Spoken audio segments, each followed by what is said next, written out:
pertama aja sampe misui maratuane. Iya, ora oleh kuwi ora apik kanggone sapa wae. Ya dosa no, iku wis minangka bapake dhewe ya. Bapake Tapi dhewe nek ngerti ndekne bar padu misu wong tuane. lah iya mertuane terus minggat no. Berarti mi sing pertama Nah, ora oleh misui maratuane.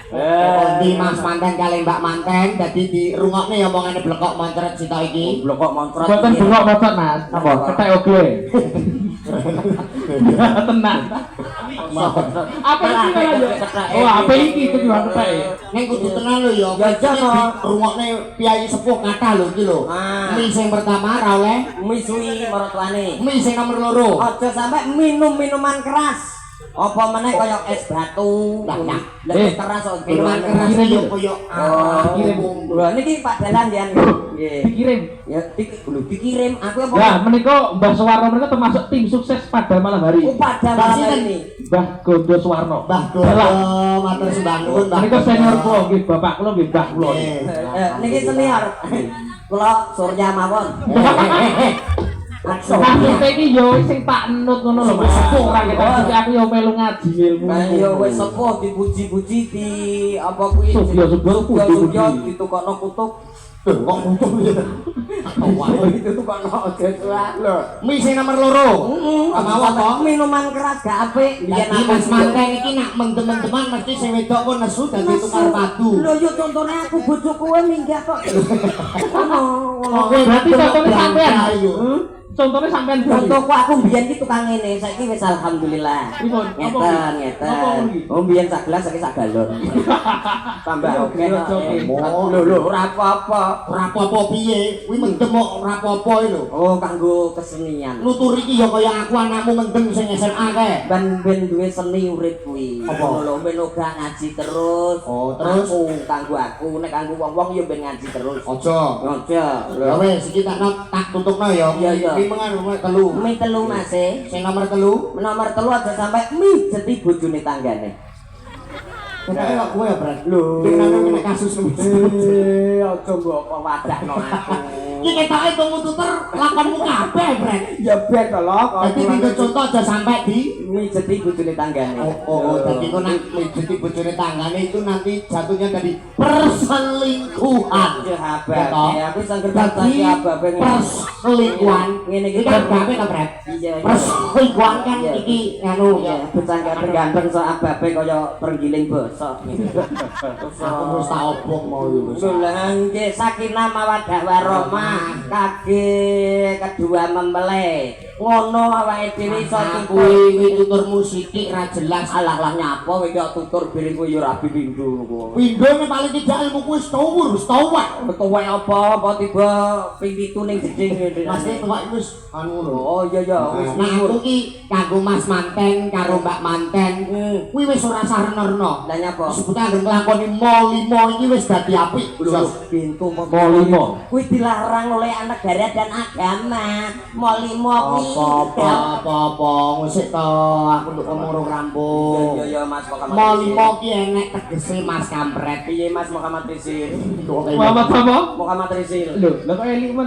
Apik men. Apik iki jenenge apik kelakuane sing elek. Jare aku lan Ono lalu bolorne lho. Ya bola sing tak potongi 250 iki kok. tuku seragam marene.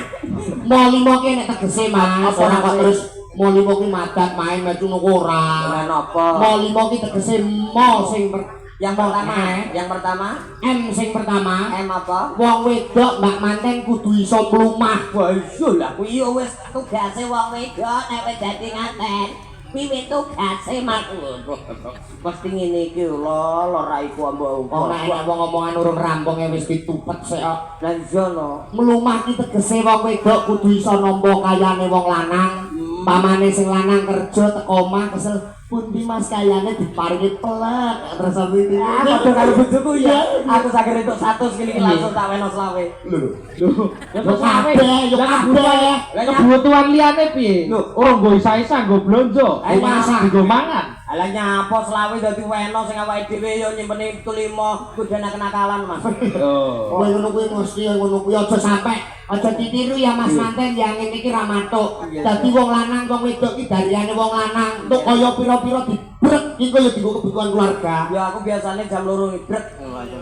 Maksudnya kayak aku lho. Sampai Mas Amit yo. Nggih. Sampai nek kene aja rusak lho. Kowe Mboten. ngerti bapake Pak Bayan ngaten iki dukun undian. Oh, Kowe iso sing kowe nek nyampe ilang di dari. santet, wetenge bisa di radio setel tayupan. Oh, yuk.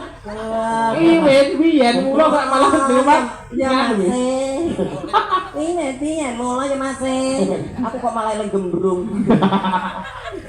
M sing pertama, M sing kedua. Apa Mas? Wong wedok kan kudu iso ngrumah. Rumah. Sing lanang kudu iso mengkurep. Lah nek ora iso mangkurep terus piye to Mas?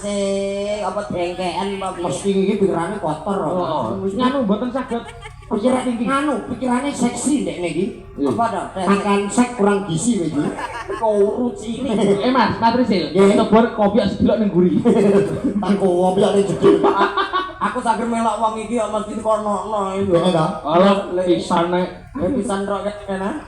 Mengkurep ki mau tegese mulane aku bisa ngayomi ngrangupi karo Mbak Manten keloron iki. Ya. Ngono lho, mudeng kurang kowe iki. Mudeng masih lah. Lah iya. Ya Allah, mudeng aku. Masamu aku ngene-ngene lah ya pondok masamu. Pondok ndi? Aku mondok ning rumah sakit tumpung cepu 3 dino entek 3 juta. Lho, kuwi gak gering. Iya to. Gak gering kuwi teman tak foto pisan lho. Napa? Tanggo Sampul Yasin. Iki kok tonton kancane. Kowe ngono Gung. ini ning gung. Tak iya wong dinononi ya. Oh iya. Kemau sing mengkurep, Mengkurep. M sing telu Apa, Mas? wong lanang kudu iso modot. Lah ilolah kuwi mesti jorok terus weting aku. Kuwi ora jorok ya, Ya Prek. apa? Kuwi ngono nek tegese. Oh iya. Karena ini malah ning gung. Ning noning Gung.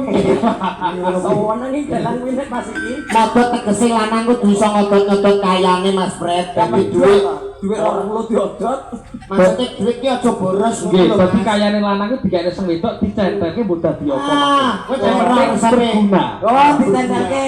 Alah tukokno. Sik kok non sewu omongan iki ampun dipangan mentah-mentah. Lho mboten nek kula rawon mateng kok. Piye ta maksudnya tegese pangan Piye to? Pangan mentah. Mboten maksudnya omongan iki wau lho. Oh. Dadi iki sing lanang entuk kayane wong sing wedok entuk kayane wong lanang kudu ditentelke di mbok ditentelke dadi apa-apa. Wah, iya sebuah Ono. Bojone iki lho Berguna, dadi uangnya berguna. Iki bojone iki 5.000 iso kanggo setahun ya. Iya iya Lah nomor. pripun? Kok iso? Tukokne tanggalan setahun pindho kanggo Setahun pindho kok terus tak hamuti nek.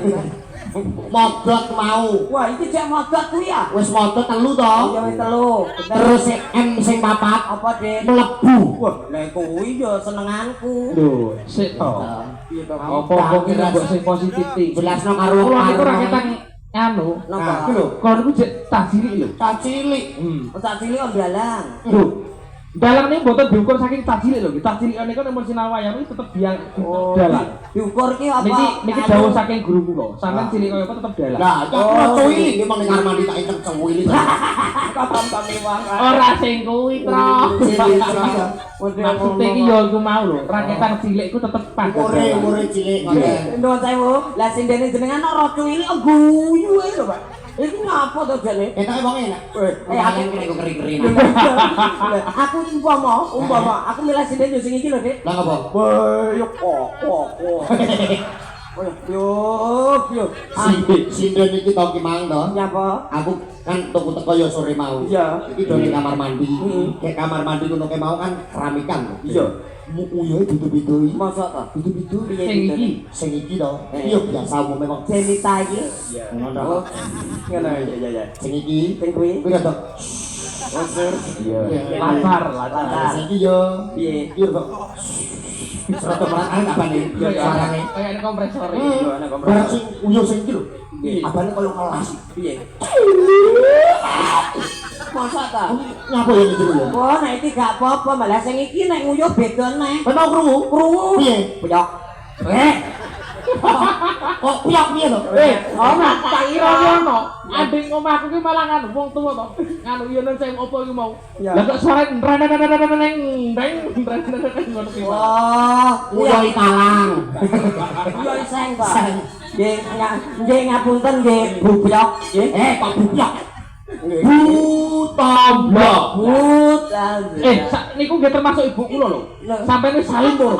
Dalan. Ini ngapa, Bu? Buta blok jenengan ningali wadahe Mas Kampret kados napa? Alah, bocah tanggaku dhewe pedigasan ora.